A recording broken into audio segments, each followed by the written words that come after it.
Bonjour à tous, dans cette étape nous allons tester notre toolchain pour vérifier qu'on arrive à programmer les microcontrôleurs à travers notre IDE. On va commencer pour créer un projet, donc on va faire New Project. On va utiliser le langage C, donc on va utiliser le compilateur qui permet de traduire ce langage C vers un code exécutable par la machine, hexadécimal. Et pour cela, on va choisir cette option-là. Vous voyez, il y a différents types d'options. Si c'est un projet en C++, si c'est pour créer une librairie, et éventuellement si on utilise des compilateurs plus avancés. Et à partir de là, il nous demande de choisir un microcontrôleur.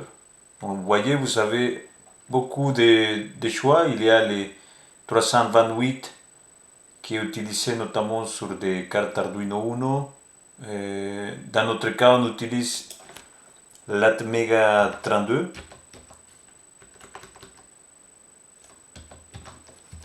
Donc, on va choisir cette option, cette famille de microcontrôleurs.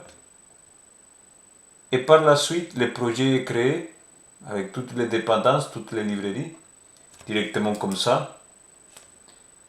Et si ça marche, en fait, déjà on va générer un exécutable.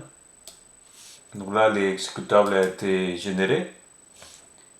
Et si on va dans ce répertoire,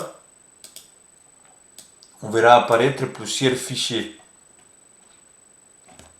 Donc tous ces fichiers, en fait, c'est les fichiers qui sont utilisés par les compilateurs pour obtenir les programmes exécutables. Donc là, vous avez les testled.exe, c'est 345 bytes. Et c'est ce fichier-là, en fait, qui va être transféré via notre programmeur USB-ASP dans la mémoire flash du microcontrôleur. Donc on commence pour rédiger la commande AVR-redude avec différents paramètres, donner le type de microcontrôleur. Donc là vous avez plusieurs familles. Nous on va utiliser le microcontrôleur Atmega 32. Puis on va choisir les programmeurs. Donc il y a plusieurs familles de programmeurs. Par exemple les USB-ASP dans notre cas. Mais vous avez Arduino, STK500, bref, il y a plusieurs modèles. Et chaque modèle, en fait, a son driver qui permet d'interagir avec les microcontrôleurs. Dans notre cas, c'est les USB-ASP. Et après, on va passer à notamment la partie qui concerne les fichiers qu'on a générés.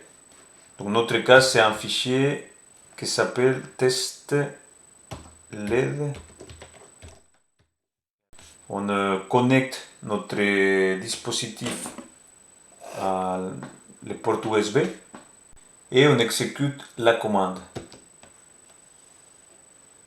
Et d'après les résultats de la console, on voit qu'il y a 114 bytes qui ont été enregistrés dans la mémoire.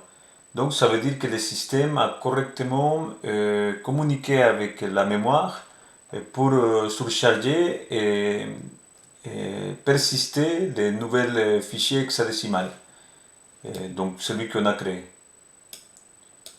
Donc à continuation, on va passer à automatiser la programmation de notre microcontrôleur. Donc sur les menus Tools, on va choisir External Tools. Et là, on va donner le nom à notre script. On va l'appeler AVR Atmega 32. Et puis, il va nous demander la commande exécutée pour réaliser les téléversements de notre programme. On va utiliser AVR-dude. l'exécutable.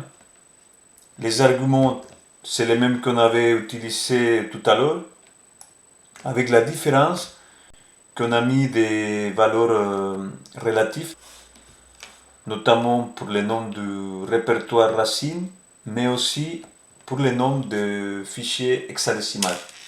Cela permet qu'à chaque fois que vous créez un nouveau projet, ces noms seront automatiquement remplacés par la valeur, correspondant à votre projet. On va aussi choisir l'option Use Output Windows. Ça permet d'afficher dans cet espace de console les différentes informations. Et par la suite, on va les tester. Et vous voyez, il y a les mêmes informations qu'on a eues tout à l'heure qui vont apparaître dans la console. Dans les prochaines vidéos, vous verrez comment on s'en sert des différentes interfaces pour pouvoir les configurer. Merci de votre attention.